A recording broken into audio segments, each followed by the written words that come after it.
Page 4.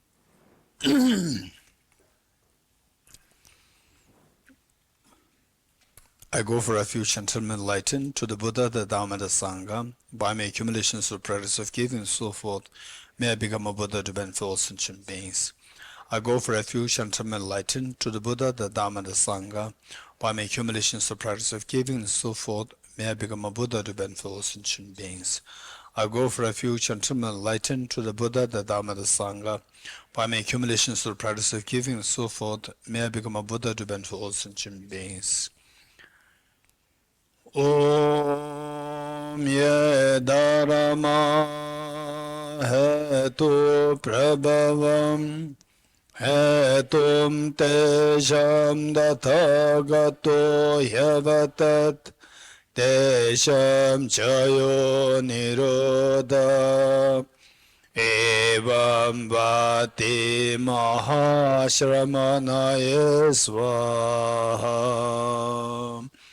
Om ye dharma hetu prabhavam hetum tesham dathagato yavatat tesham chayo nirodha evam vati mahashramanaya swaha. Om ye dharma hetu hetum tesham dathagato yavatat tesham chayo nirodha evam vati mahashramanaya swaha. All phenomena arise from causes. The causes are taught by the Tathagata. The cessation causes as well as taught by the great seer.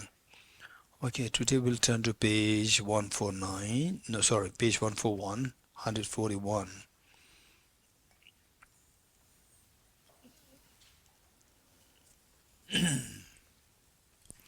"37 Practices of the Bodhisattvas" by Geshe Thome Sambo. And this author, yes, here, Geshe Thome Sambo. Geshe means Bodhisattva. And why he's being respected, revered as the Bodhisattva is for the reason that of course he's a highly accomplished master. And his biography, if you read his biography when he was a little boy, just aged like 4 or 5, and he was born in a place where is nomadic family, and their clothes is just the animal fur, animal skin, and they have what we call as a chuba. I mean, if you know what chuba is, a chuba is a Tibetan dress. So the males, females, and he being a little boy, he had his own small chuba, but made of animal skin. Then in the nomadic area, so of course you go out for the relieving yourself. And this boy, one evening, he went out for relieving himself. Coming back, he came naked. The small chuba gone, and it was terribly cold. And the parents, the family members, they asked, "Where's your chuba?" And he was not uttering a word. And they were just wondering what happened to him, what had happened to his chuba. So they went out, and they saw his chuba on a bush. And they wondered why he put the chuba on the bush. They gradually pulled the bush, the chuba, and they saw a spider there. He covered the spider with the chuba. So why? So this little boy was thinking that I'm a huge person. This spider is tiny, a tiny thing. And then I'm feeling cold. He must be also cold. He's very naked. He didn't have any clothes. So he gave his clothes to this tiny spider. So this was his compassion, which is demonstrated at his age. Very natural outburst of compassion in him. And on another occasion, he was being led by his uncle, and it was a very stormy day, and there was all this wind blowing here and there, and then the leaves were being carried by the wind in the air. And this boy just looking at the sky with all this the wind, the leaves. Then the boy started to cry, and the uncle knew why the boy was crying. And uncle said that, "You stupid boy, these are not birds, these are all leaves." And this boy thinks that this wind is carrying away all the birds, and the birds are going to die because of this storm. He was so concerned about the birds. And the uncle said, "You stupid boy, these are not birds, these are leaves." And the boy stopped crying. He was so happy that they are not birds. So look, these are the natural, the display of the compassion at such a young age. These are clearly the indication that this boy practiced from his former life. No doubt. So one thing which, of course, this is my major, the interest, and also I feel a sense of responsibility that we really need to come up with the some articles or books on the reincarnation. And one thing which I see as the very strong support for reincarnation is, of course, in Acharya Dharmakirti's text, it clearly indicated that. And the what he indicated there, I see that is very true, is very prophetic in ways that the habituation, tendencies. So, for example, say the Charles Darwin's evolutionary theory says that why we today, why we have the emotions like attachment, aversion, fear, and so forth, and we cannot get rid of these. In fact, it was 2008 when I was in America working on His Holiness's book to be collaborated with His Holiness and the psychologist Professor Paul Ekman. He's a very famous psychologist, and in fact, Professor Paul Ekman, he did interview with His Holiness for about like 54 hours, for years. It's not just one go, not in one go, but 54, I think 54 hours within a span of like 3 years, constant interview. And then Professor Paul Ekman, and he's renowned. He's renowned for his being, they're respected as the one who, what do you call it? More like the pioneer in the microfacial reading, which means that he looks at your face and from there he will see what's going in your mind. Microfacial, from there you could see what's going in your mind. So this is his expertise. He's a psychologist, and he's been hired by the CIA, Central Intelligence Service of America, to detect the terrorist. At one time, he was coming to India to cut an interview with Sorodis, and I came to know about that. We are very, very close friends. Close friends meaning that, of course, he's very senior now. He's already in 80s, 85, 86, 87. And yes, of course, he's such a renowned person. I came to know him through His Holiness. And once when he was coming, then I asked the assistant to please request him to give a talk in Tibet House.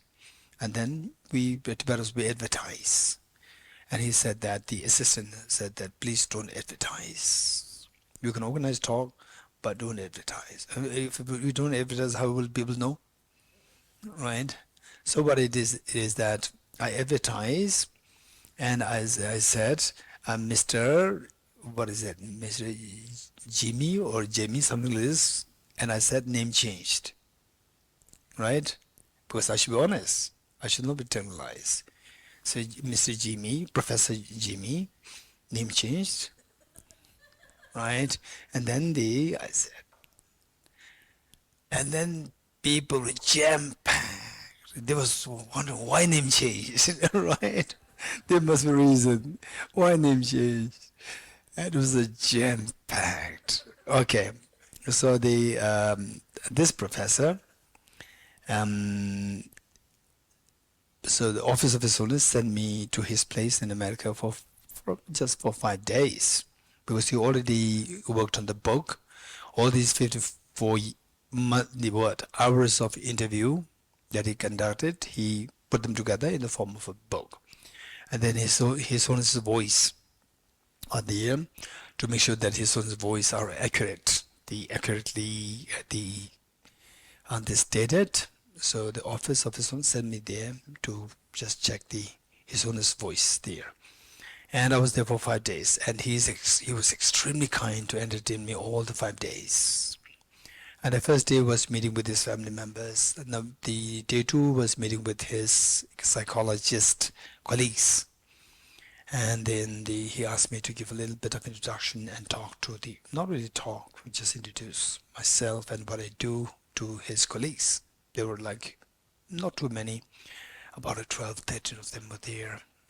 And when I talk about Buddhist psychology, a little bit about how to manage emotions, to get rid of attachment, aversion, fear, and so forth.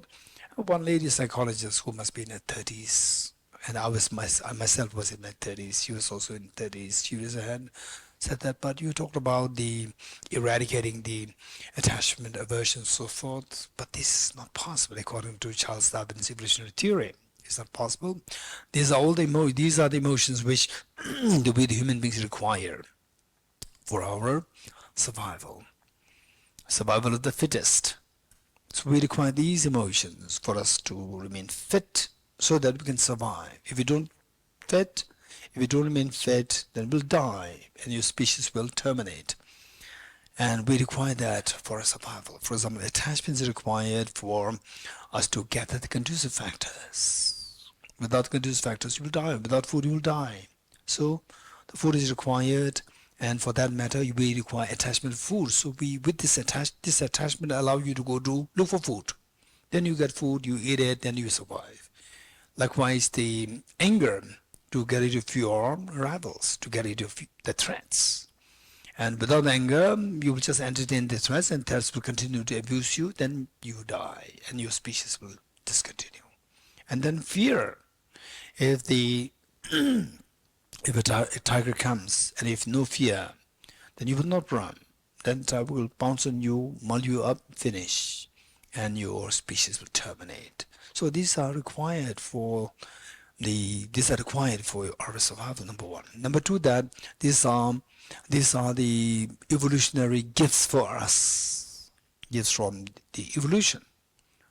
Then number two is that these are instincts. These are developed over the span of the last, like since 4 billion years ago. 4 billion years ago, the unicellular organism came to the earth. 4.6 billion years ago, the earth came out of the sun. 4.6 billion years ago. And within the span of like 0.6 billion, then the earth gradually cools down, and then the water came into existence. And then around that time, like 4 billion years ago, then the water came into existence on planet Earth. Then the unicellular organism, the first unicellular organism came into existence 4 billion years ago. So from there till 0.3 million years ago, the human Homo sapiens came into existence. Till that point, there's no emotions, but they are more like the instinctive reaction to the stimulus, and gradually it became more and more sophisticated, and then gradually the dinosaurs, and then gradually more and more sophisticated, and then chimpanzees, these things came to being with a little bit of emotions coming to, and emotions are very sophisticated. The mental state, it developed over a span of from the unicellular organism till today, like 4 billion years. So all these long many years, the these emotions develop, these instincts.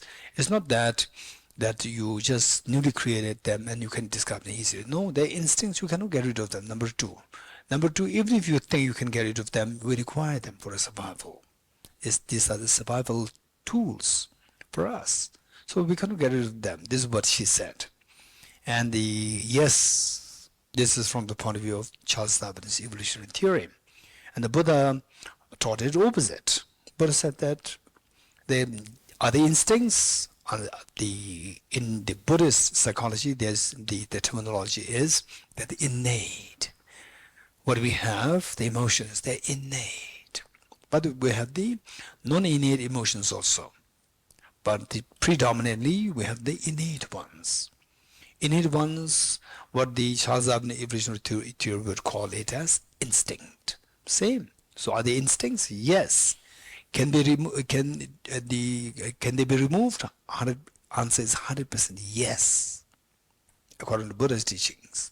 And don't we require them? We don't require them for survival. Then how do we survive? We survive if these emotions can be replaced by compassion, skillful compassion. We can survive so effectively. What is good about these emotions? For example, attachment. They bring people together, and they keep fighting. Right? Fighting is it good? And fighting is anger. Again, emotion. Again, instinct. Is it good? It disrupts your peace of mind. It is so many killings happen because of the anger. So it destroys your species. So therefore, the Buddha taught that while these emotions can be removed, you can replace this with the skillful compassion.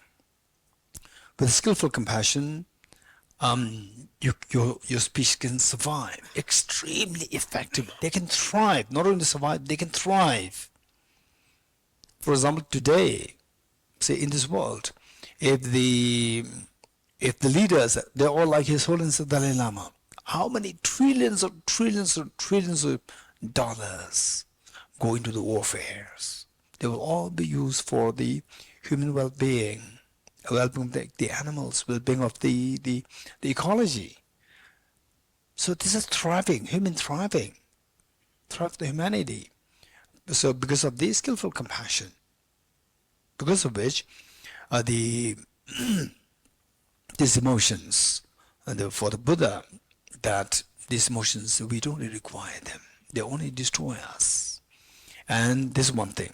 Then in this connection, what I'm saying is about the rebirth, is that let's say that these emotions and the skills that we acquire. So the emotions, they are instinct, which is like evolutionary gift, which implies that what the emotions that we have, we came from our parents, grandparents, great-grandparents, and you go to the ancestors.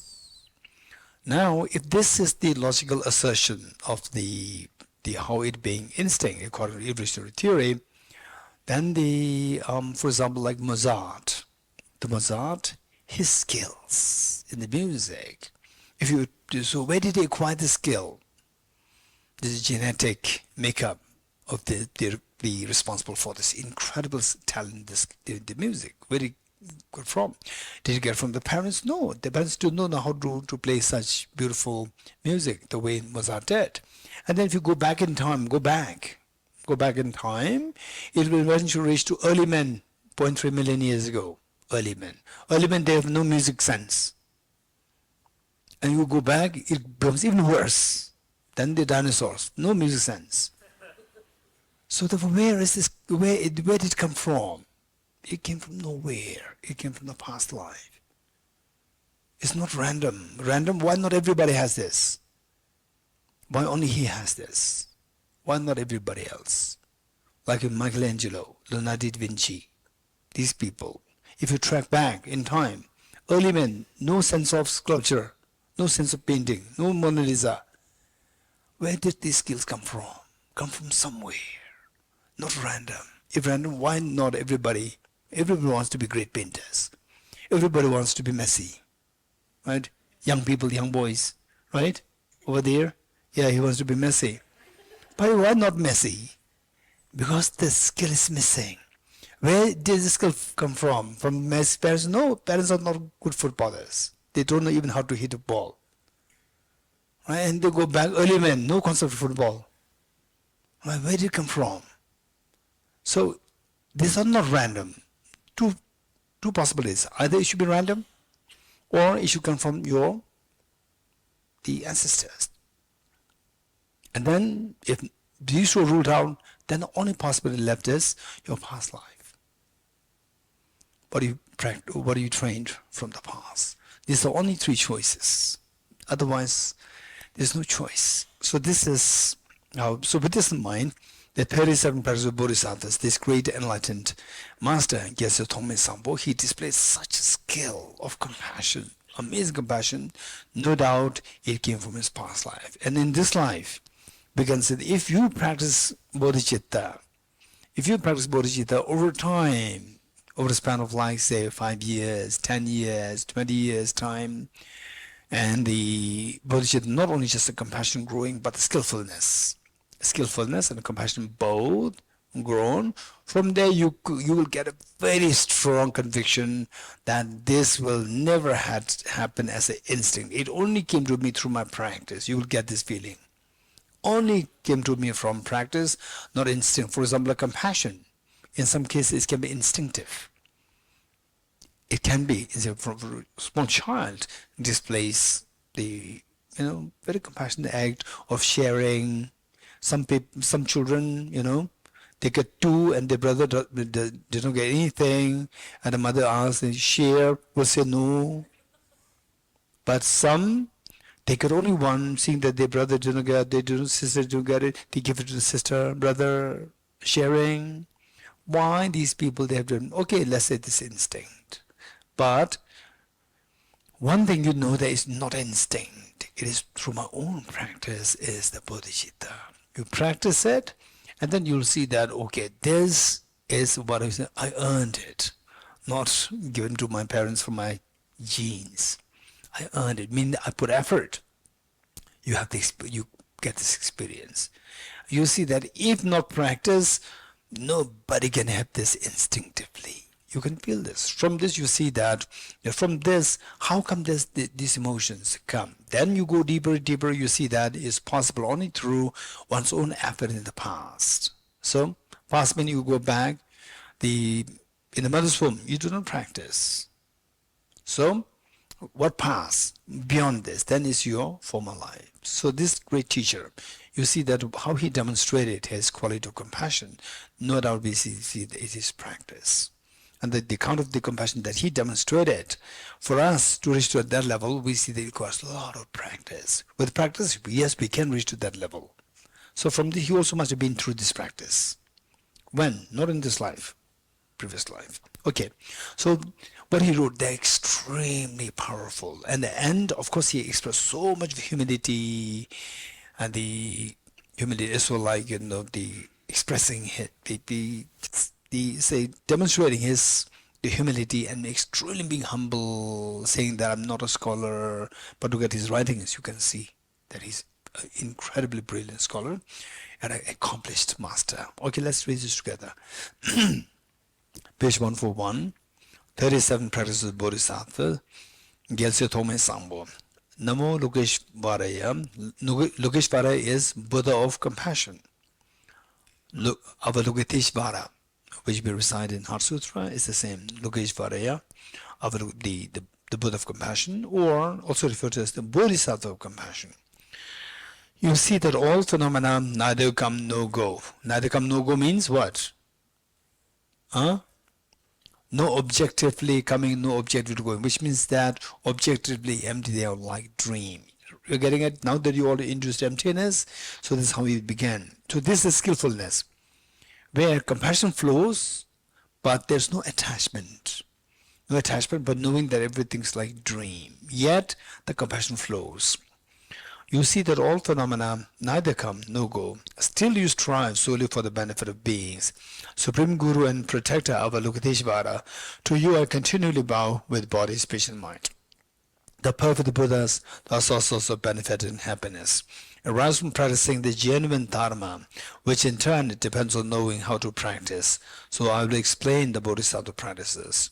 Now that you have obtained this precious human birth, the great boat so difficult to find, in order to free yourself and others from the ocean of samsara, listening, reflecting, and meditating with diligence day and night is the practice of a bodhisattva.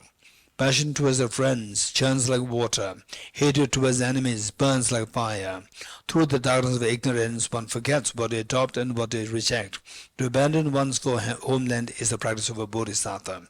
Giving up inhospitable places, mental afflictions gradually decrease. Giving up. With no distractions, virtuous activities naturally increase. When mind becomes clear, conviction that the Dharma is born. Therefore, seeking solitude is practice of a bodhisattva. Friends and relatives, acquainted for long, will separate. Possessions gained with exertions will be left behind. Consciousness, a guest, will leave the guest house of the body. To let go of this life is the practice of a bodhisattva. When you do friendship with someone, the three poisons increase, degrading the activities of listening, reflecting, meditating, and destroys loving kindness and compassion. To give up such a friendship is the practice of a bodhisattva. When relying on someone, your negativities diminish, and your positive qualities grow like a waxing moon. To cherish such a spiritual friend more than your own body is the practice of a bodhisattva. Themselves captives in the prison of samsara, whom can the worldly gods protect? Therefore, to seek refuge in the three jewels who do not betray you in the practice of a bodhisattva. The suffering of the low realms, so difficult to bear, is what the Buddha taught to be the fruit of negative actions. Therefore, even at the cost of your life, never to commit negative actions is the practice of a bodhisattva. Happiness in the three realms, like a dew on a blade of grass, is subject to instantaneous fading away. To strive for the supreme state of liberation that never Bodhisattva. From beginningless time, your mothers have cherished you. If they suffer now, what good is your own happiness? Therefore, in order to liberate an infinite number of sentient beings, cultivating bodhicitta is the practice of a bodhisattva. All suffering comes from yearning for your own happiness. The perfect Buddhas are born from the intention to benefit others.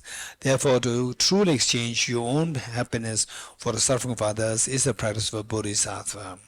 Even if someone driven by excessive desire steals all your wealth or incites someone else to steal it, to dedicate to this person your body, possession, or all your virtues of 3 times is the practice of a bodhisattva. If someone cuts off your head, even when you have not done the slightest wrong, through the power of the compassion, to take the misdeeds upon yourself is the practice of a bodhisattva. Should someone slander you and proclaim it in a billion worlds, in return with a loving heart, to proclaim their good qualities is the practice of a bodhisattva. If in the midst of a crowd someone exposes your hidden faults and abuses you for them, to bow to them with respect, seeing them as a spiritual friend, is the practice of a bodhisattva. If someone who you cherish as dearly as your own child takes you for an enemy, then like a mother who loves a sick child, to love that person even more is the practice of a bodhisattva. Even when someone who is your equal or inferior, driven by arrogance, seeks to disparage you, to place them on the crown of your head with the same respect as you would accord your guru, is the practice of a bodhisattva. Though gripped by acute poverty and constantly scorned by others, stricken with terrible illness and possessed by evil spirits, to take upon yourself the negativities and suffering of every being, and never to get discouraged is the practice of bodhisattva. Okay, we'll stop. Okay, we'll continue reading 2 more verses. Though you may be famous and prominent, someone to whom others bow, though your immense riches like that of the god of wealth, to see that worldly splendor has no essence, and thus to the without arrogance is the practice of a bodhisattva. If you have not pacified the enemy of your own anger, comparing outer opponents is only make them multiply. Therefore, with the army of loving kindness and compassion, to tame your own mind is the practice of bodhisattva. Okay, we'll stop here.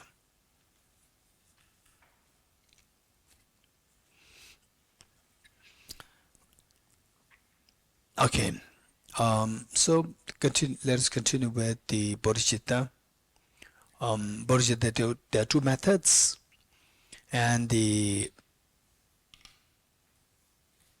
the standard teachings or in the monastic universities, they first teach the first method referred to as the method of the sevenfold cause-effect method to generate bodhicitta, followed by the method of equalizing and exchanging self for others. So here we do the second method.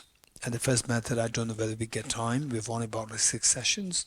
And from 6 sessions, tomorrow, the third session we'll dedicate for the soul offering. Soul offering meaning the as auspicious, the as auspicious, the ending or the conclusion of the program. We offer the soul, we do the soul offering ceremony to thank all the Buddhas, Bodhisattvas, to make sure that this what we did, because that this extremely important thing, teaching on emptiness, which is so rare, and that we don't really get sick. We're able to continue this all along. And some of you who may get sick, still struggling to come, still you manage, made it happen. So these were a lot of merit accumulation, and then we succeeded that. And of course, I support the blessings of Buddhas, Bodhisattvas, and to accumulate more merit in the future for future such teachings and your spiritual journey. For that matter, we concluded with the Sok offering. Sok means accumulation merit. And then how we accumulate merit, one way is by, of course, the best would be to practice this, to practice what we've learned, you, me, all of us. If practice is the best way by which to pay the kindness of all the Buddhist Bodhisattvas. And then the another one would be like making physical material offerings to Buddhist Bodhisattvas, and then we do this tomorrow to the third session. And then there's a reminder for all of us. If you want to contribute to this make offering for your own benefit, you can make our contribution to the office here, Vanbukumpenla office there, and then they will whatever contribution that the office get from you. So they will buy more the offerings, things like cookies, biscuits, or whatever, to offer to Buddhist Bodhisattvas for your own benefit to accumulate merit. And so somebody, because that when Kumbhela is not here, somebody likes to volunteer. Anyone? Okay, here we have Joel, and anybody who likes to make some contributions, you can give to Joel, and Joel will then hand over this to Kumbhela. Okay, good. So that is for tomorrow's plan. And one session, I'm just wondering if we can dedicate on the doing question answer session, question answer. So for that matter, whatever question that you might have, the best would be, instead of just randomly coming with, okay, he said this, now need this, instead of that, you jot it down and leave it on my table. Or you can pass it on to the Shudula there, raise hand. Shudula there, raise hand. People cannot see you. Okay, so you can pass your question written on a piece of paper and hand it over to the Shudula, and then she will pass it on to me. That will be more effective. If there are questions repeating, then we can, sort that out. So that way to make things that as many will get as many questions will be addressed. Okay, so this is what I'm going to do, which means tomorrow afternoon is talk offering. Then tomorrow the first session we will continue with the teaching. Okay, so let's see. Today we have 3 sessions, and tomorrow morning we have 1 total. The 4 sessions. We'll try to see.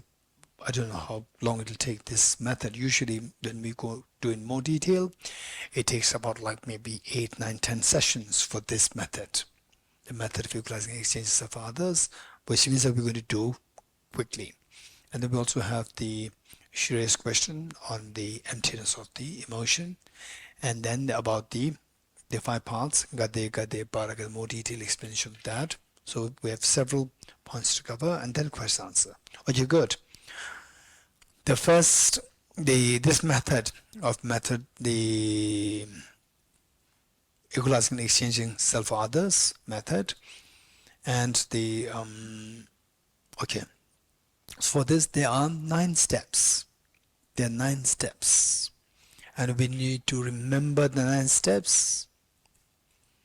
We need to remember the 9 steps. And okay, the first step, equalizing self and others. The first one, equalizing self and others. Equalizing self and others. Number 2, remember reflecting on the demerits of cherishing oneself. Number 2, reflecting on the demerits of cherishing oneself. Reflecting on the demerits of cherishing oneself. Number 3, reflecting on the merits of cherishing others. Reflecting on the merits of cherishing others.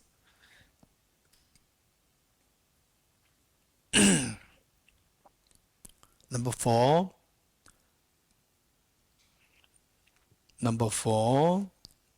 taking the suffering of others with emphasis on compassion.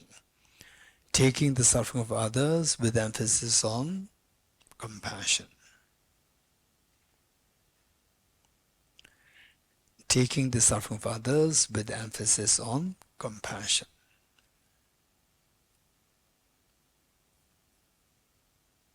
Number 5, giving your happiness to others with emphasis on giving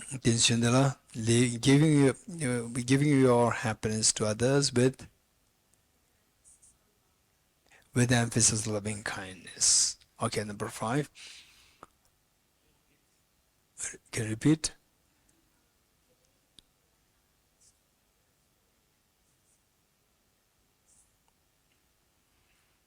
Giving your happiness to others with emphasis on loving kindness. This is number 5. Number 6, the actual exchange of self and others. The actual exchange of self and others. Actual exchange of self and others. Number 7. No. Carl. Special recollection of kindness of others. Okay, Carl, thank you. Special recollection of the kindness of others. Number 8, altruism. Number 9, bodhicitta.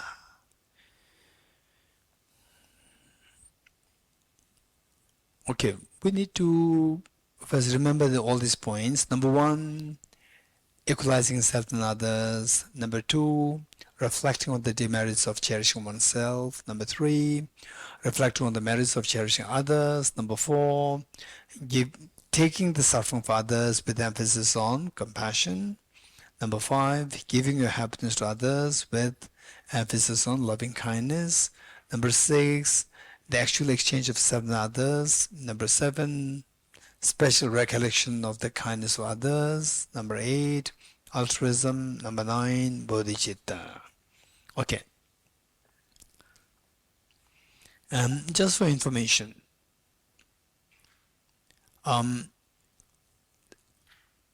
say just as for a bird to cross the ocean. You know some birds, they cross oceans? You know some birds, they cross oceans. You know that? What do you call these birds? Yes, migratory birds. Thank you. Migratory birds. So therefore, the birds, they need 2 wings, right, to cross the ocean. To cross the ocean of samsara, we require 2 wings. The wing of the compassion and the wing of the wisdom, right? And the wisdom we already did, but of course that is in a cursory form, because remaining is a very gross level. We have to study more to go deeper.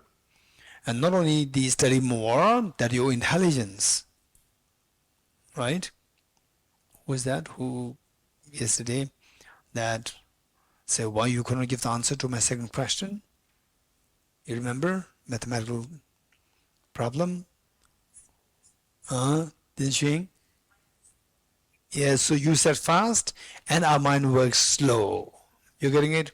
Our minds work slow. For the emptiness, for the wisdom, our mind should also be sharpened, not only information, your mind must be sharp to pick up the correct information. For example, say like today, there are many, the the software engineers presents, Gabor, the girl over there, the Shriya, only three, four, five. So we have several software engineers. Let's say that you developed a very sophisticated engineer, and the laptop that I have is the laptop from 20 years ago. Does it fit? Does it work, Gabor? It doesn't work. Why not? You have it's amazing software. It makes things so easy for me. Why not? This software is amazing. Why not? Which one? Your software. Your software. I'm saying your software is so good. Why doesn't it work? Okay, all of us listen. Yes. My computer, yeah, I took utmost care of it for the last 20 years. I make sure that nobody use it. I make sure that it's so nicely maintained. Huh? Hardware is too slow. You're getting it. It's not the information. It's not the software. The software does not really determine that that the computer works so well. It requires two things: software plus the hardware should also be effective. You're getting it? Likewise, the information that I'm giving you, that is like the software. And your brain working effectively, that's the hardware. You're getting it? So you also need to train your brain to work so fast, so effectively. So intelligence is required. So study of these will also help you to sharpen your intelligence. But if you just say, if you don't think, right? Okay, tell me what is emptiness? Affirming, non-affirming. Non-affirming, okay, non-affirming, right? And then later somebody says, what is the emptiness? Positive, negative, negative. Affirming, non-affirming, non-affirming. How? I don't know. Right? Okay, so it's just gathering information that your intelligence is not sharpened. So we require two things. One, while the software is upgraded, your computer should also be upgraded. You're getting it? Yes, the hardware of your computer must be upgraded. Yes, Gabor? Hey, Shrishti? Yes? What yes? While? While, not why. While the software is upgraded. Yes, two things are required. Okay, now this emptiness, the wisdom, and other one's bodhicitta. For the emptiness, most of the information that we are learning, they're all new information for the emptiness part. But for the bodhicitta part, most of the information that we are learning, they're all old information. There's nothing new. You already know that. Only things that we do not put them together. You're getting it? Some people, artists, amazing. They pick up all garbage, like shoes, worn out shoes, every garbage together, and they put it in some way, and then the incredible, the sculpture of the people, right? They come on, you know that? Wally, you know that? Amazing. If you go there, this is all you know. You already have. You have thrown this, shoe, that shoe. Everything is there. Everything you know, but you did not know how to put them together. You getting it? So likewise, for the bodhicitta, there's nothing really new information. Yes, there's some information which are not really new, but you will be amazed. Wow, that's true, right? But they are in a way like new, but not really new. But they will really amaze you. For example, this one Israeli psychologist, a brilliant psychologist, and he once came to Dharamsala. That was many years ago. I think about maybe 20, 30, 25 years ago. When he was given as a young boy, as a psychologist, very brilliant psychologist, and he happened to sit just stand and listen to a teacher, Buddhist teacher, giving teachings on compassion. And the teacher said that you have to respect the person who is extremely nasty. You have to respect more. And this young boy, psychologist, for the first time listening to Buddhist talk, he thought that it was a slip of tongue of the teacher. It was a slip of tongue, right? You should not respect that person, right? But he said you should respect even more. It may be a slip of tongue. You should not respect even more, right? Maybe slip of tongue. And then the teacher was continuous talking the same thing. Same thing means you have to continue to respect. This is extremely kind, so beneficial for you, and so forth. And he didn't really agree. Okay, now it's not a slip of tongue, but he's wrong. Right? Then after the teaching, he went to see the teacher. And he said, "Sir, can I ask you one question?" And teacher, with joy, he said, "Yes." And said, "Sir, you said this, that we have to respect your enemies, but I don't agree with you." And the teacher said, "Who are you?" I said, "I'm from Israel." "And what are you doing?" "I'm a psychologist. I'm healing people. I'm giving counsel. I'm a counselor." And the teacher said, "Okay, say, you want to know that? You want to know that come to me every day, I'll give you time. Every day." He got 1 hour every day just for himself on teachings. Then for him, this teacher became the most important teacher in his life, even on his mobile. What is that? What do you call it? Screensaver? That is his teacher's photograph. That's amazing. So now, all his counselings, the counselings are related to Buddhist psychology. Yeah. So he said that it really revolutionized his thinking.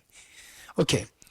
So with this in mind, for Bodhisattva practice, okay, for the wisdom of emptiness, what I would say, that all of us, we are from the modern education.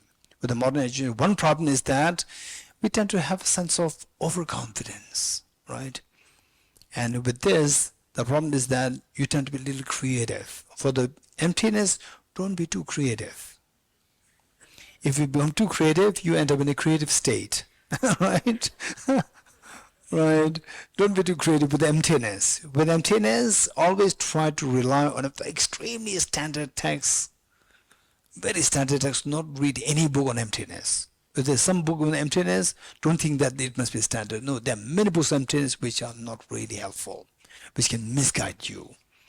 So for the emptiness, you must read the very standard books. Eventually, of course, the sutras, Buddha's own teachings, and then Arjuna's text, which we said last time, the fundamental wisdom of the middle way. Then Acharya Chandrakrita's, you must study that. Acharya Chandrakrita's text, which we study as a part of the Nanda Master's course, Entry the Middle Way. And then Laman Tsongkhapa's commentaries. These are extremely standard.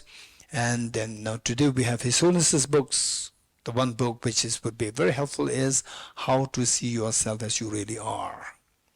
How to See Yourself as You Really Are. This is an extremely helpful book because it's come from His Holiness, whose knowledge, experience is just extremely high level. So that is what that would be. So if you want to read something more easy to understand, for yourself, then His Holiness' book would be extremely helpful for us. And then you want to go more technically into Arjuna's text and so forth, then you can read the commentaries by, of course, when you study, just reading, you will not get anything. You have to study this very systematically.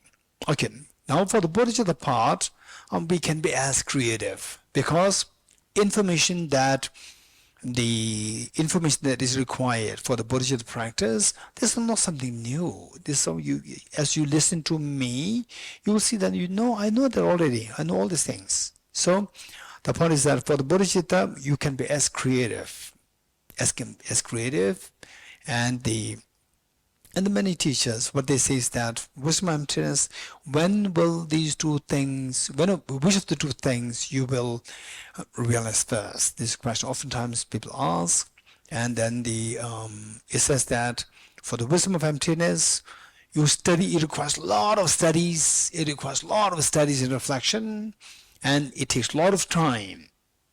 Once you have these, then the realization is quick. It takes time to study and reflect. These are the groundwork required. Once you have this groundwork intact, then to realize emptiness would be quick. For the bodhicitta, it says that the groundwork of what? Study and reflection is very short. You don't have to work too much. You'll get the, for example, emptiness. If I talk to you, bodhicitta, if I talk to you about bodhicitta, so you will get a good picture of what bodhicitta is like, how to meditate on this within a span of 2 or 3 days. And of course, you can expand more. But for to get the first initial draft, good draft, complete draft of what bodhicitta is like, how to practice it, may take 2 or 3 days. But to realize it will take a long time. At times, it can be really demoralizing. Meaning that you practice it, and then the feelings are not coming, and all these steps like the equalizing self and others, referring to others, just keep at one point they become like too mechanical or parroting, and then no experience coming. It can be so demoralizing, right? Okay, at times the experiences come, and then your mind just, they make a shift. Earlier you become very strong, very confident person, and then you lose your confidence. You become very soft, tender, me. So you fall to the other extreme. So these things can happen. So there we require the skillfulness, where you don't lose your rigor and so forth, yet your compassion expands. So that is difficult.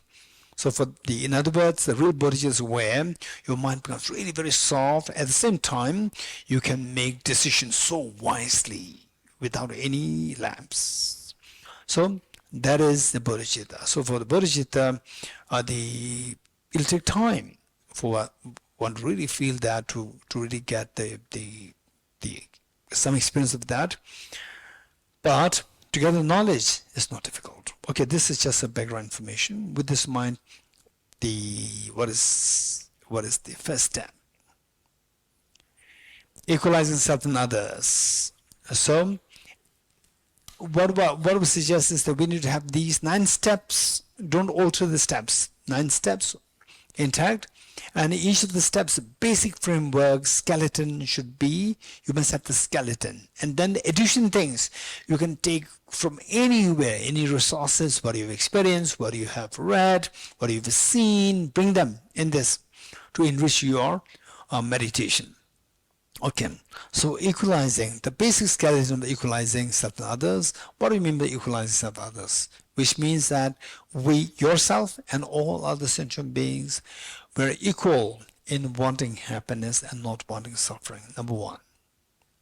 And we're equal in having the Buddha nature. We're all equal in wanting wanting happiness and not wanting suffering. We're all equal in having the Buddha nature. Which both are very important. The first one will put you in a question mark. Why I'm cherishing myself? There's no reason why I should be cherishing. Then the second one, which is that we all have the same Buddha nature. We all equal in having the Buddha nature. So this will help us to start to reach out to others. Okay, then the compassion. This is like the first will put a question to your selfishness. So selfishness is questioned by the first part. We all want happiness. We don't want suffering. Second one will make you reach out to others. That we all have the Buddha nature. Okay, how? The first one, everybody wants happiness. Nobody wants suffering. And how do you know already know this? How many of you already know this before coming to Chitta? Results? You know, everybody wants happiness. No one wants suffering. That's true, right? Even the tiny insects, forget about the human beings and the big animals. Even the tiny insects, you just touch it, it pretends your soul is dead, right? So there, even this, from this we can infer that this tiny insect doesn't want to undergo pain. You're getting it? So, and that everybody wants happiness, nobody wants suffering. But how do you really put them into your practice?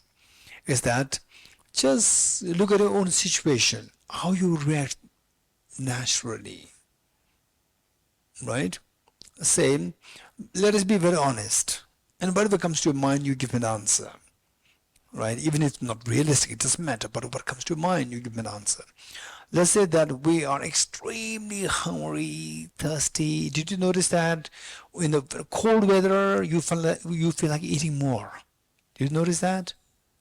Okay. So let's say it's extremely cold weather, and then there is the what? Power cut and road blocked, no food coming to Tushita, we cannot go out, nobody can get in, no food finished, right? And then you're hungry and the weather is terribly cold, and then the urge to eat food is coming very strong, and for like 10 days, no food.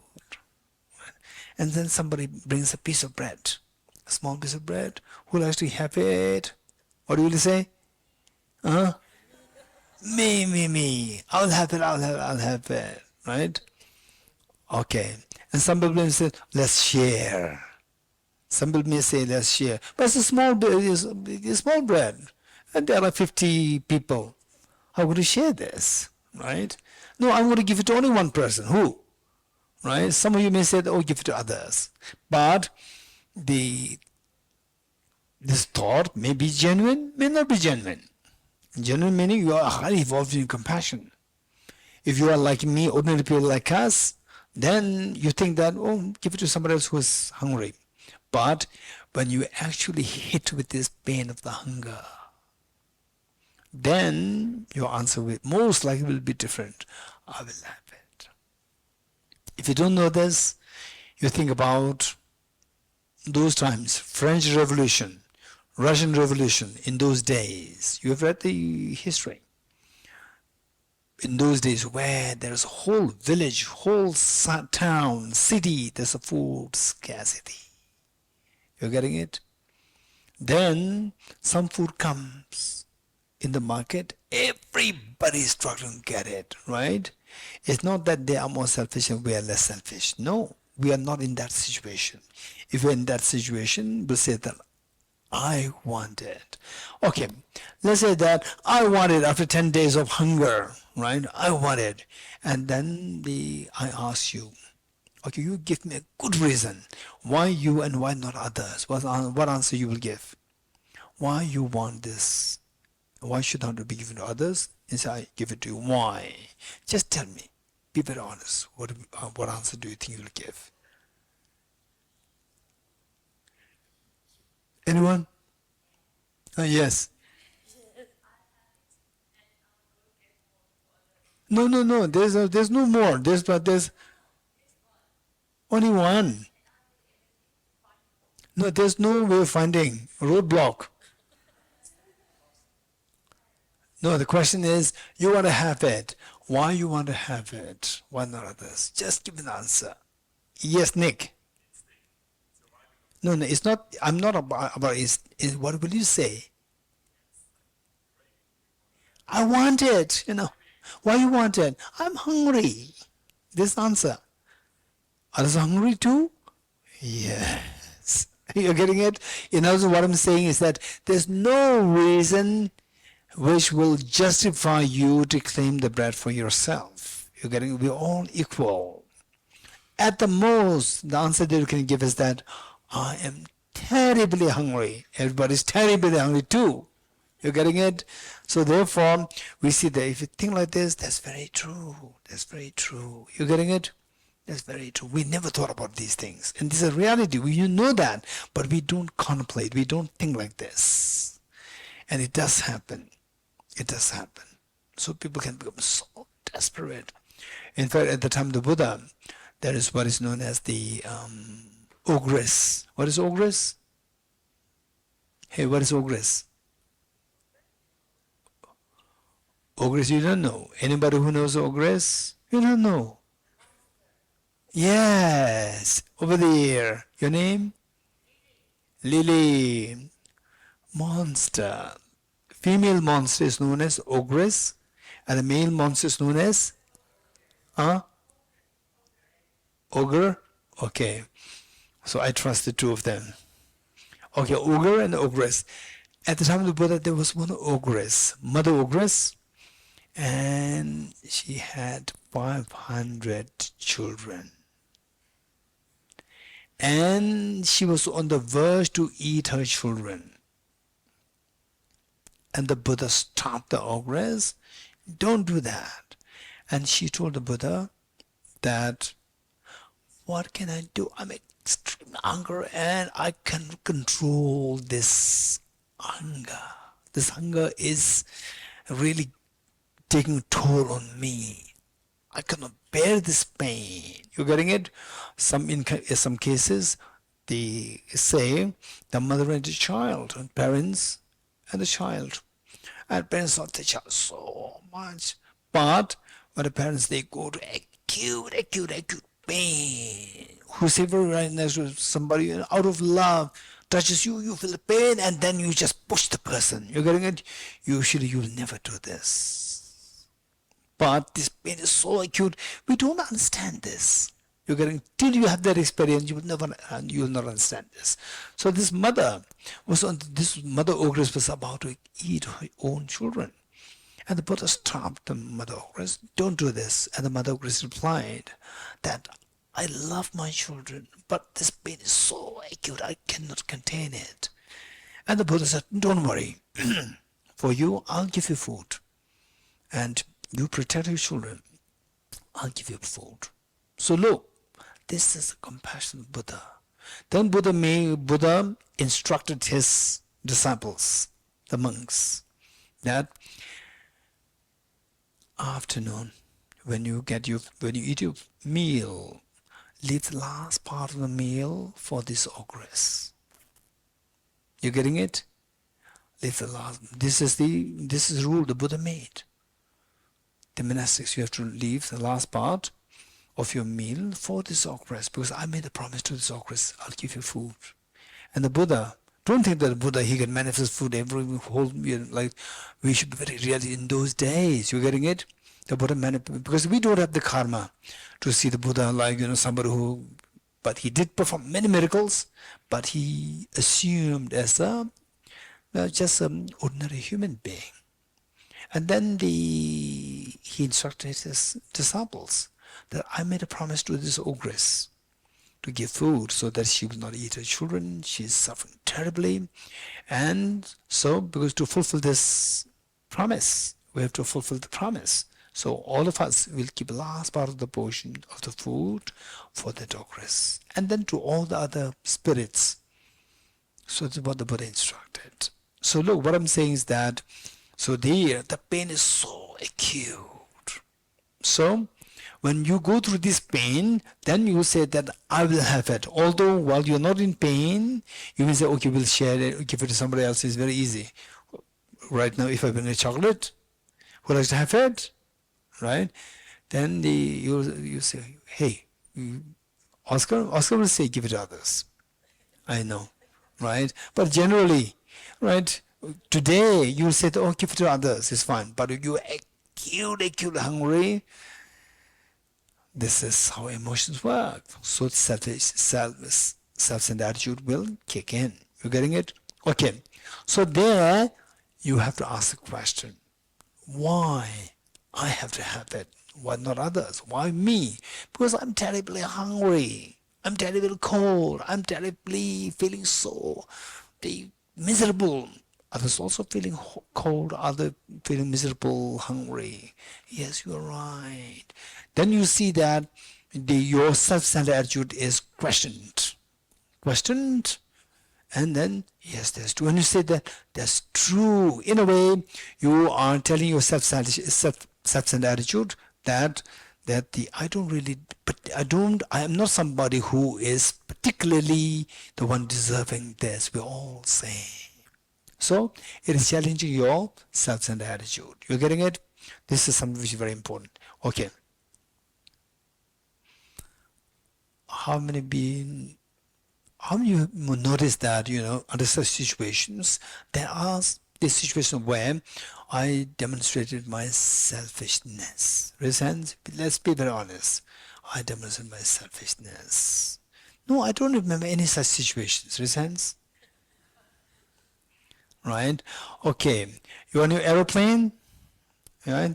You're on your aeroplane, and then the aeroplane from a country lands in Delhi, right? Okay, now the captain made the announcement. We are landing on all the air hostesses take a seat, right? And the aeroplane landed in Tuk, right? Tuk, and then the building ding buildings, which means now people can get up. Everybody gets up. Everybody gets up, right? And then if somebody rush to get before you, you'll stare at the person, right? Right? And how dare you sit where you are, right? You will not see this, but mentally you feel that, right? You get up. Why?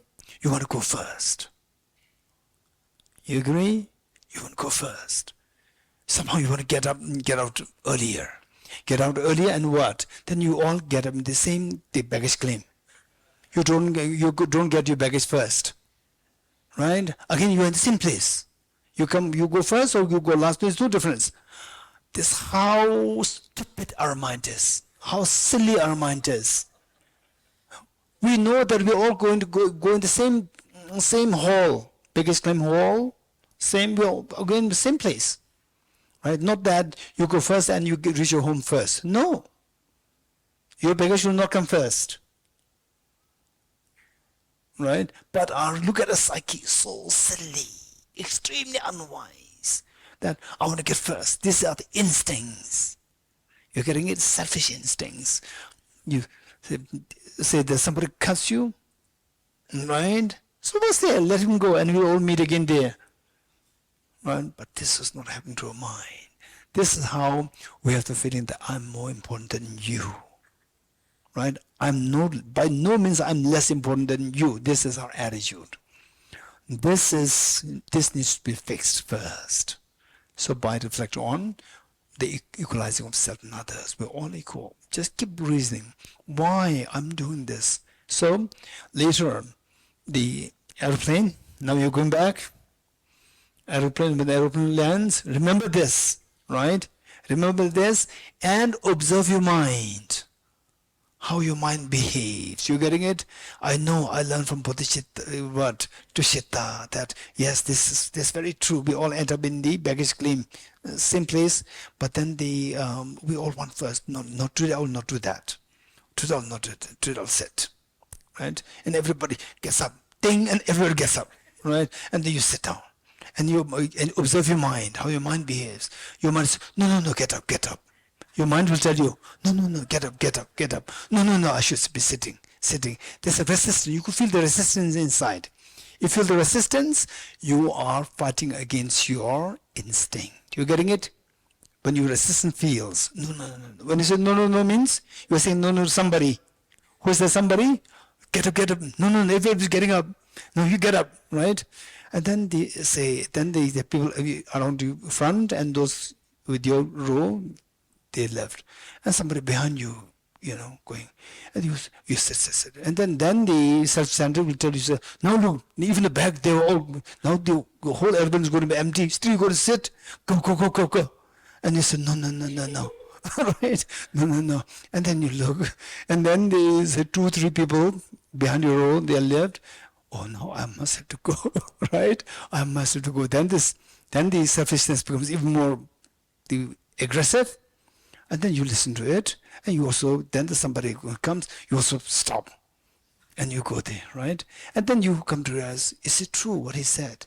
Then the baggage claim, again, that even the last one, also in the same claim, back extreme, and his back may come first. He may be first, right? What's the point of me having, just no, no, no, no, no. What is this? Right? It's so stupid. So this is how we have to train our mind. You getting it?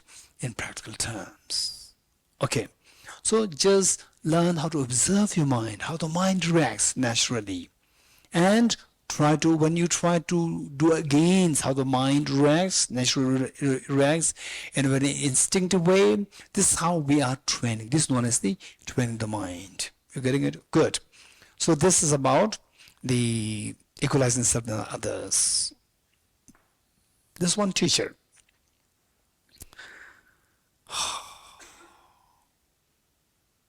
I think is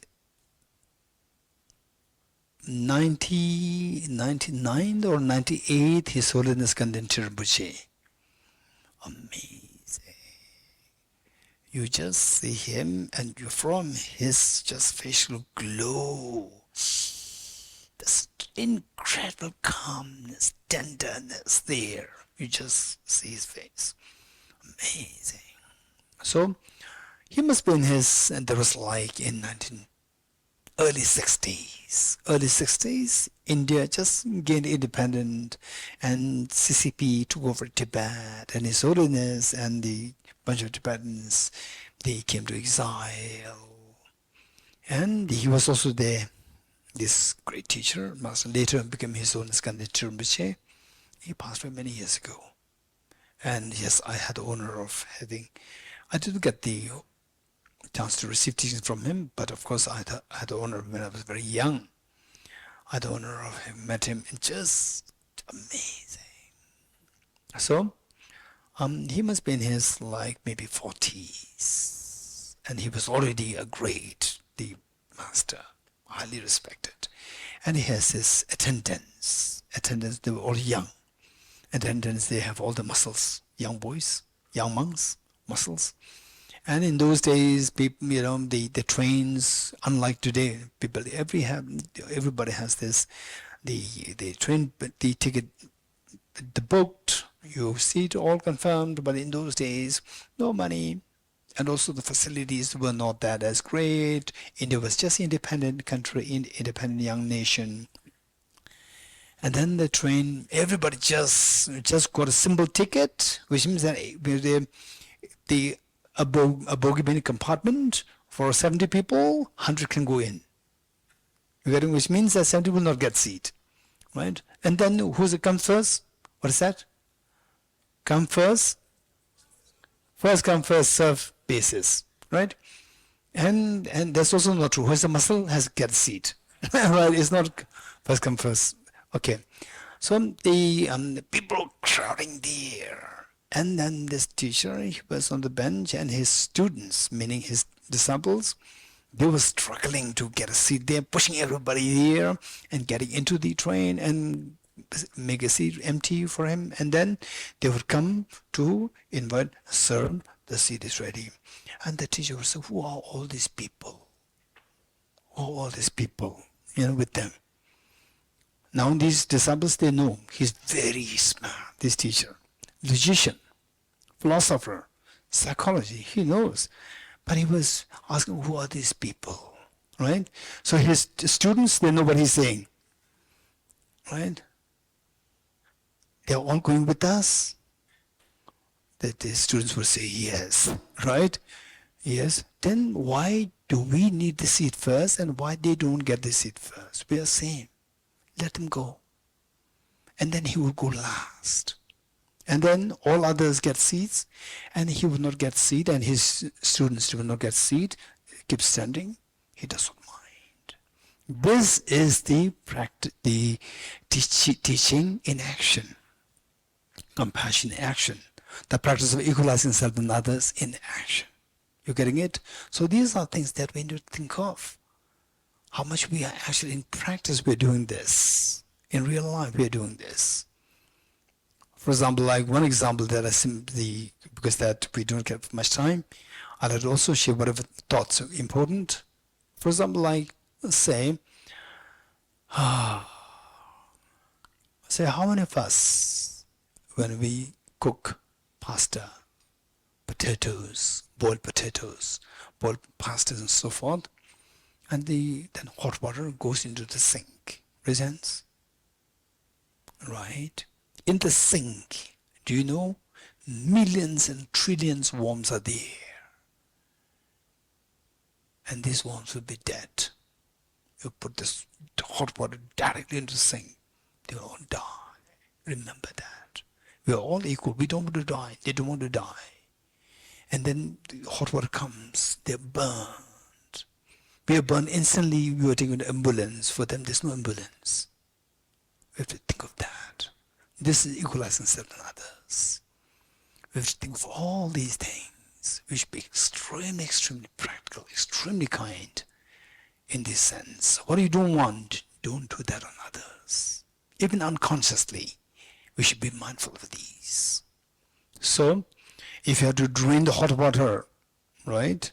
If you have time, either let it cool down or let cold water flow on this so that the water becomes lukewarm, and let it go out so the lukewarm water will not kill the worms. They will not be affected. So these are things that we need to remember. Okay. So the next one is we are all equal in having the Buddha nature. Let's say that why we feel ourselves more important. And then in the olden times,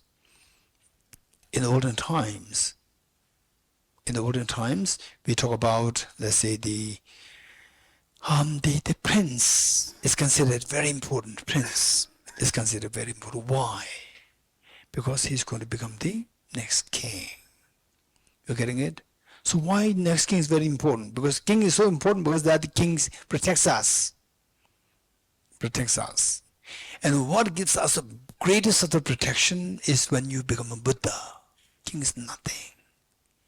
And everybody is more important than prince. Everybody has a Buddha nature.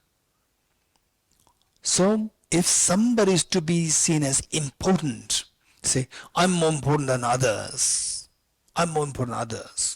Everybody is the most important.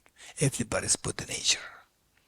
So when you think about this, and then this is extremely effective in ways that your ego will subside. Meanwhile, you don't think that I'm inferior. I also have the Buddha nature. We're all equal. You're getting it? And when just imagine the person who's so nasty. Think of two people. One who's extremely nasty and one who's so loving and caring. When you think of the person who's loving and caring, how your mind reacts, instantly your mind opens up.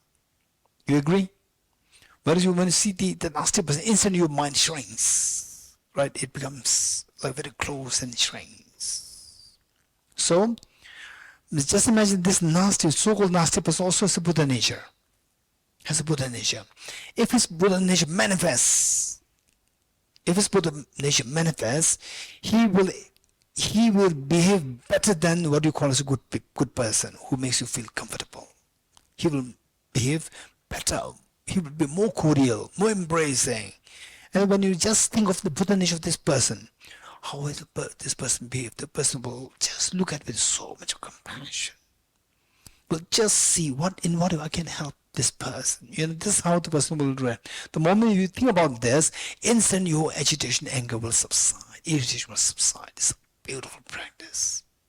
So this is the method, the first one, equalizing self and others. What is the next step? What's next?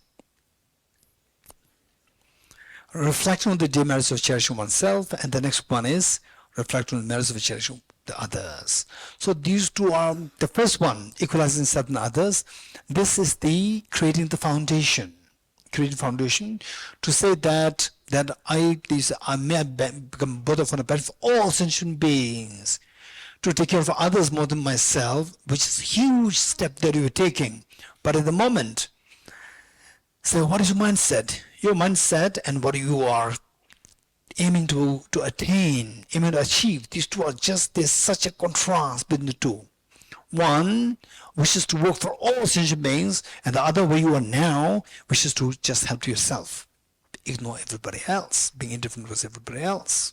So there's such a contrast there. Because there's a contrast there, you have to first build a bridge. The first bridge is equalizing self and others. First, you equalize with others. So there's a first step from I'm more important than you. From there, you move to the we are same. Then from there, you move to you are more important than me. You're getting it? So this is how we transition. Okay. Now, with the equalizing of the others, then the next number 2 and number 3 is so important. Finally, to what extent is your bodhicitta is successful? Practice successful is determined by step number 2 and 3. If extremely successful in step number 2 and 3, then there's no way other than you not to feel bodhicitta. There's no way out. Otherwise, for the time being, when we say that, oh, I'm trying to be nice to others, it is like I'm doing a favor for others. But when you have step number 2 and 3 extremely successful, when you do good things for others, you will never feel that I'm doing favor for others. You're getting, for example, like a mother and a child. But when the child is so vulnerable, the child is so loving, the mother is so loving, but the mother never feels that I'm doing a favor for you. Mother never feels that, right? The mother feels it's so like the child is a part of her. And the mother will be more happy that the child is not hungry and the mother is hungry. Will be more happy with this than to see that you are not hungry and the child is hungry. So the mother is more happy to see the child not hungry and you are hungry. You're getting it? So the mother does not feel that I'm doing favor for you, for the child. So likewise, if you step 2 and 3, if you are successful these 2 things, then all the practice will become extremely effective. Which compassion is more effective? Say you're being nice to somebody where you feel that I'm doing favor for you, versus you're being nice to somebody without this feeling that I'm doing favor for you. Which is more effective? Without the feeling that I'm doing favor for you. So oftentimes when you practice compassion, oh yeah, I follow Tibetan Buddhism, which also compassion is beautiful practice, and then you try to be kind to other people. Yeah, I'm helping this community, that community, so forth, and deep inside you're feeling that I'm doing favor for this because of Buddhism, because of Tibetan Buddhism, right? Because of Mahayana Buddhism, I'm doing this favor. I'm supporting this because of my teacher, because of my this. I'm doing it. As well as you're doing favor for them. Then this is not really reliable. It's not reliable. When the situation changes, that somebody who you are helping, that person harms you, then you will give up Buddhism. Whereas step 2 and 3, if you succeed in these 2, you will never give up the bodhicitta practice, no matter how harmful the other person is. If the person to whom you offered the best of the help that you give, and the person is behaves totally in a without reciprocating what you've done, instead harming you in return, still you will not give up. You see that finally, no matter what the world is, however the world turns upside down, for me, the bodhicitta is the closest to my heart that you will feel. Only with these step 2 and 3 being successful. Okay, so what is step 2? Reflect on the demerits of self-cherishing. Self-cherishing is the one which attracts all the miseries. Begin the Dharma, begin your spiritual journey by why should I be going to spirituality? Because I have miseries. I don't want miseries. If you don't want miseries, you have to identify the cause of miseries. Cause of misery, we see, is a selfishness, self-centered attitude. Where there's selfishness there, nothing good will happen to you. Even if you become arhat, you still have this selfishness. Why you as arhat, you don't attain Buddhahood? Because of selfishness. Arhat, why they could not attain Buddhahood? Because of the selfishness. Selfishness is blocking them to attain Buddhahood. And Buddhahood is infinite times the more qualitative, higher quality than Arhat, Arhatship, the Nirvana, just a mere symbol Nirvana. Why people who attain Nirvana, remove self-grasping ignorance, still not attain Buddhahood? Because of the selfishness. So selfishness is extremely destructive. For example, like look at the KFCs, look at the fast hotels, where the animals are being killed. How the animals, the fish, the crabs, also these killed. Extremely painful. And when, say, we have taken birth like this so many times, we are being fried, thrown into the boiling oil fresh so many times. And look at all these nowadays, look at all these, Google search, the live animals, they're being chopped like potatoes. Live animals, they're being slashed like the peeling of the potatoes, the potato skin. So painful. And we have been through these ourselves because of our negative karmas. Because of why negative karma? Because of selfishness. So where you create these pains in others, it'll befall on you. This is the result. There's no randomness there. This is reality. This is all because of the selfishness. But this concept should not be used to judge on others. Oh, look, these poor animals, they are suffering with selfishness. No, apply to yourself. Apply to yourself and feel the viciousness of the selfishness, and apply to others, feel compassion. Why they are suffering? Because of this selfishness. Why selfishness? Because of ignorance. Now I should be awakened to make them be awakened so that they don't suffer anymore. So it's so important to think about how all these pains you see, that when you see the live, crabs with the limbs taken out like this, pulled out like this, and then the live fish cut up potatoes, when you see that, just imagine yourself there. We have so many times taken birth like this, so many times chopped like this, so many times. So no, I shouldn't be taking birth like this in future. So for this, what should I do? These are all the results of this selfishness. I should give up selfishness, not for others, for my own benefit. I don't want to suffer like this. And anytime it can happen, we never know. I don't want to go there. Because of this, I should not give into selfishness is the one which destroys me. It's not that if the selfishness, then you become so passive, weak. No, get into the selfishness, you become even more vibrant. More vibrant. Look at His Holiness the Dalai Lama. So vibrant. You just go there. How many people just crave, and they cry. They cry. They don't say, okay, I'll go to His Holiness and then I'll cry. No. They go there, automatically tears come, tears flow. They could see something there.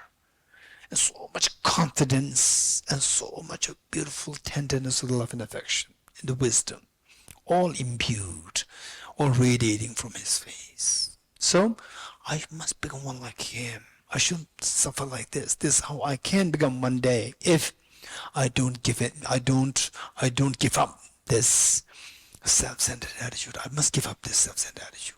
So that is so vicious. In a family, forget, okay, this is all about the law of karma's effect on us. In a family, where there's one selfish person is good enough to destroy the peace of the family. You agree? Where there's one selfish person is good enough to destroy the peace of the whole family. The mother cries, the father cries, the brother cries, sister cries, everybody cries. I've seen that. I've seen that. The poor parents. Sometimes the father is a very reputed person. Sometimes the mother is a very reputed person. And the child, right? So they take the pride of the parents, and since that, say, to boost your ego, my father is somebody, my mother is somebody. And then what happens? Pulls down the father's image and pulls down the mother's image. Because so you engage all the indulgences and wrong practices. Very selfish. And fight for the father, fight for the mother. And the father talks to the public. And at home, this boy is fighting with the father. The girl is fighting with the father. And the mother is giving a public address. Everybody respects the mother. At home, the son is fighting with the mother. The daughter is fighting with the mother. And the mother could not say anything. In public, everybody respects. Here, there's no respect. And the mother or the father, the moment they go to the public, their self-confidence goes down. Because they remember how the child treats them at home. It was the selfishness of the child. Where there's selfishness, it destroys the whole family. So therefore, this is, and do you want that? Say, for example, if the same child who fights for the father, fights for the mother, and made the father and mother lose self-confidence in public, same child, if somebody else tells a child that your father is stupid, he should not deserve to be the, this, in the high profile, your mother doesn't deserve that, you as a child will be so angry fight against this. Actually, you are doing this yourself. So if you think like this is where the selfishness is destroys your peace of mind, it destroys everybody else. So selfish is extremely vicious. And if you don't have this, you really will be liberated. You will feel so much of peace. Why this selfishness? You're taking this selfishness very strongly. Is because that with this I'll be happy. Actually, it destroys your happiness.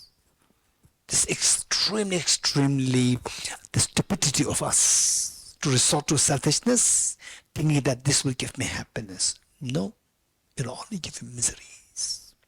Other cherishing is so beautiful. It's extremely beautiful.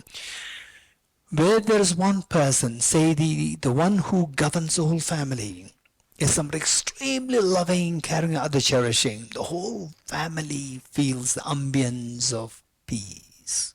You just go there, anybody, even outsiders, they come to your family, they could feel the family home, they could feel at home there. They may not be feeling home in their own place, but the moment they enter your house, they could feel something there where you just feel like sitting here. It's because of whosoever is there, who is really making sure that the family is run, that person has the spirit of compassion. So other charities, all the beautiful qualities are there. It's so beautiful. Other cherishing. And this other cherishing, even in situations where otherwise majority of the people will feel say stress and will go into deep distress. The moment you think about this compassion, universal compassion, instantly, even this distress situation for 99% of the people, it will subside when you think about this compassion. When you think universal compassion is so beautiful, it's amazing. So you think more of these two so frequently, then you see that self-centered attitude is demonic, and the other cherishing mind is my savior. You'll feel that. When you wholeheartedly feel that, whenever the pain comes, any pain comes to you, be mindful that at the core of this pain is the selfishness there. So this should remind us how demonic this selfishness is. This should be reminded within us. So because of which, if you succeed in this practice, one mark of the success is that when you go through pains yourself, spontaneously, without any reason, though you feel the pain for any reason. For example, like, is anybody from Scandinavian countries? One, from Europe? Okay, say December, January, very lively, huh? Hey, the Europeans. So December, January, very lively, everybody coming in the street, or they all hibernate. Huh? They hibernate, right? At home, gloomy, right? So when that happens, how many for no reason, once in a while you get up and you feel so low, heavy, as the whole world's collapsing. Reasons. Once in a while you feel this, right, so painful, so like you are in deep sadness for no reason. Once in a while, reasons. Shreya, no. Yes. Lisa, no. Yes, no. Huh? Not winter. Anytime, I said, your mind should be flexible, easy to switch from one topic to next topic, right? Your mind should be so agile, like the monkey, jump from one tree to the next tree so fast. You're getting it. Winter, I said it. Next, I said, is anybody who remembers yourself anytime, for no reason, which means winter should be the reason. For no reason. The morning you wake up, you feel heavy, so low, sad. Once in a while? Okay.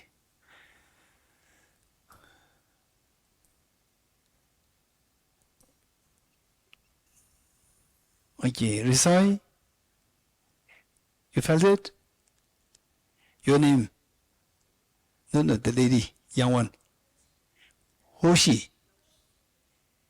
Huh? Mushi children.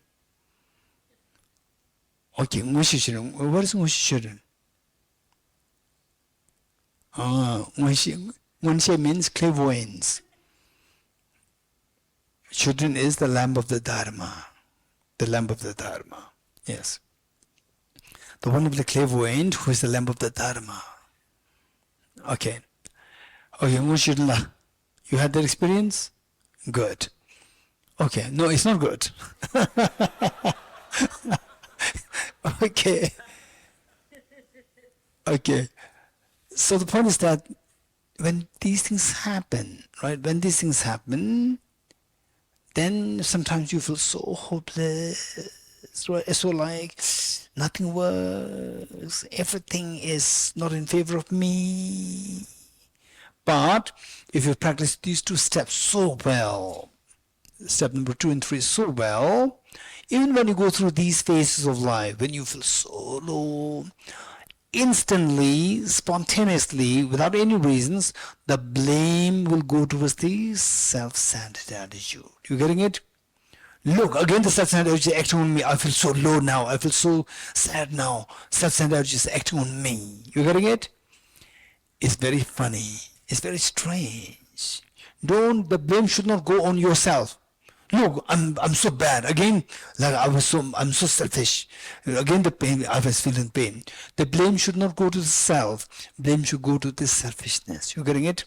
You are not the selfishness. Selfishness is not you. Remove the selfishness. You become a pure gold. You getting it? You are not the selfishness. The blame should go to selfishness. Never ever let the blame go towards you. You get? You may be going through worst of the times, maybe because of your personal mistake. Still, the blame should not go to the self. Blame should go to the selfish. This mistake is not made by you. Had it been the case that the selfishness is not with you, you made the mistake because of the selfishness. So the blame should go to selfishness, not to the self. If ever you think that I am so bad, the blame goes towards you, this is the greatest of the failures. You getting it? Nobody can fail you. Only you can fail yourself. Nobody can fail. I'm repeating this. Nobody can fail you.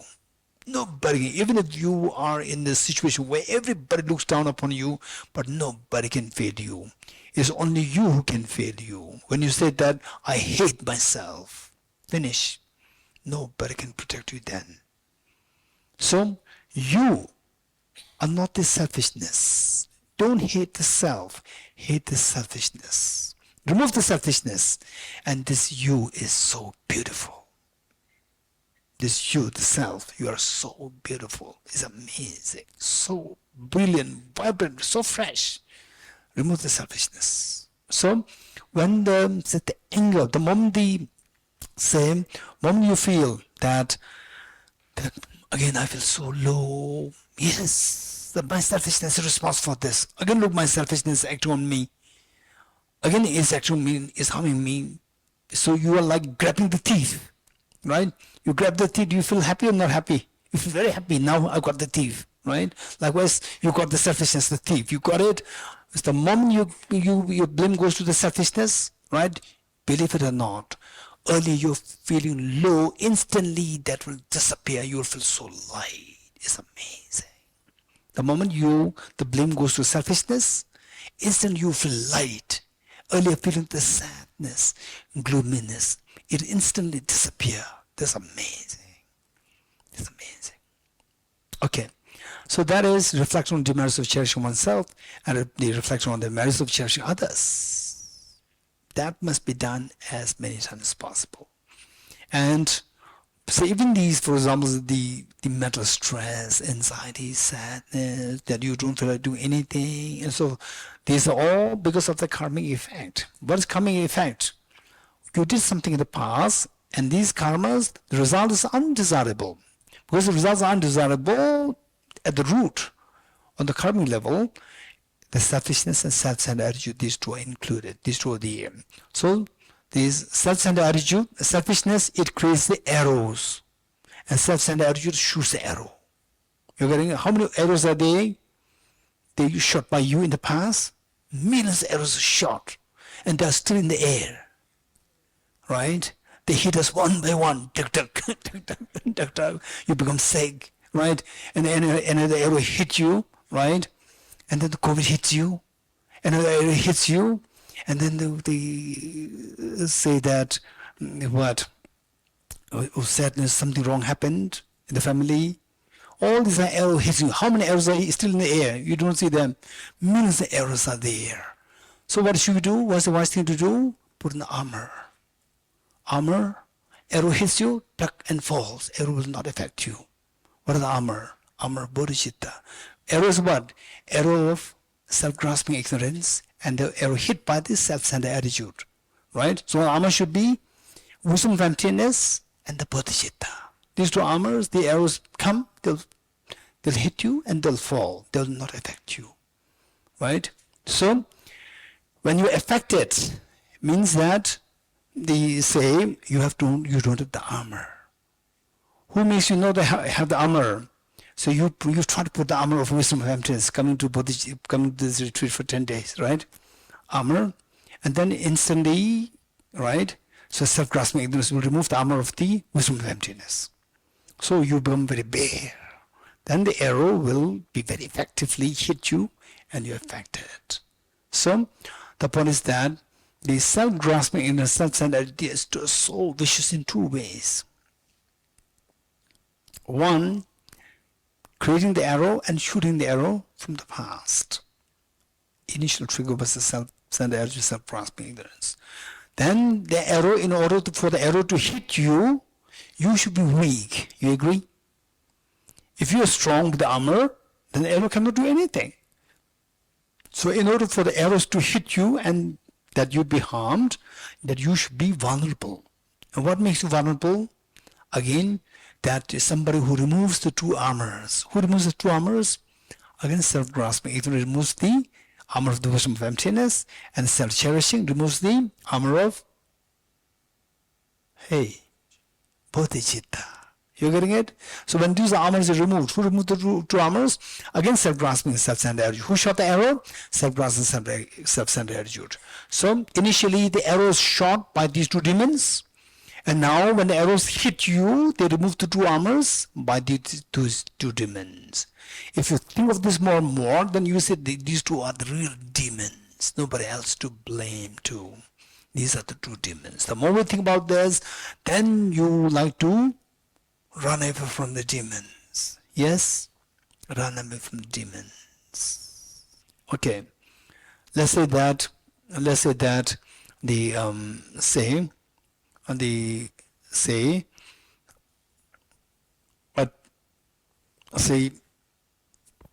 a tiger or lion.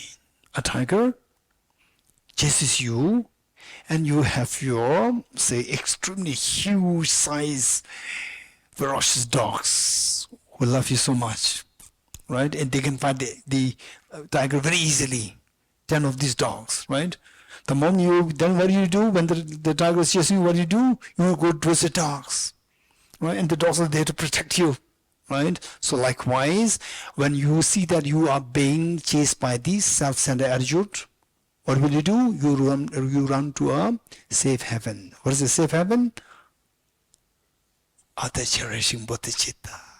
So therefore you are doing bodhicitta not for the sake of you doing favor for others, but for to protect you from this selfishness. Protect from the demon of selfishness.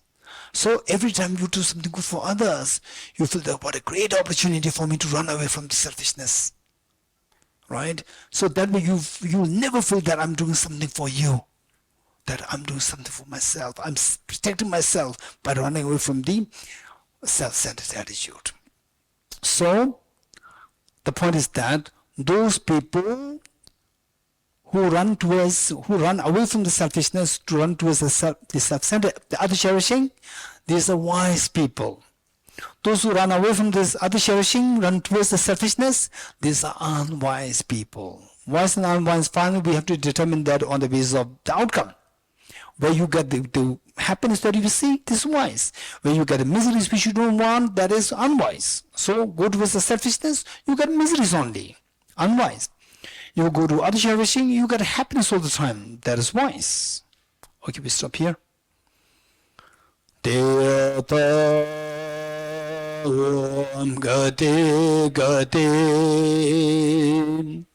Paragati Parasangati Bodhisvatyata Om Gati Gati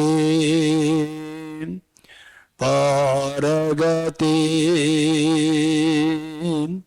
Parasangati Bodhisvatyata Om Gati Gati Paragati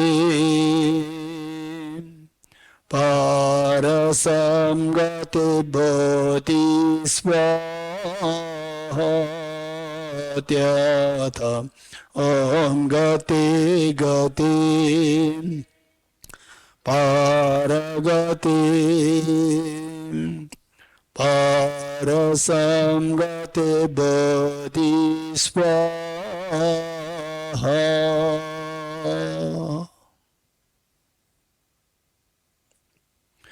Okay, 3 prostrations.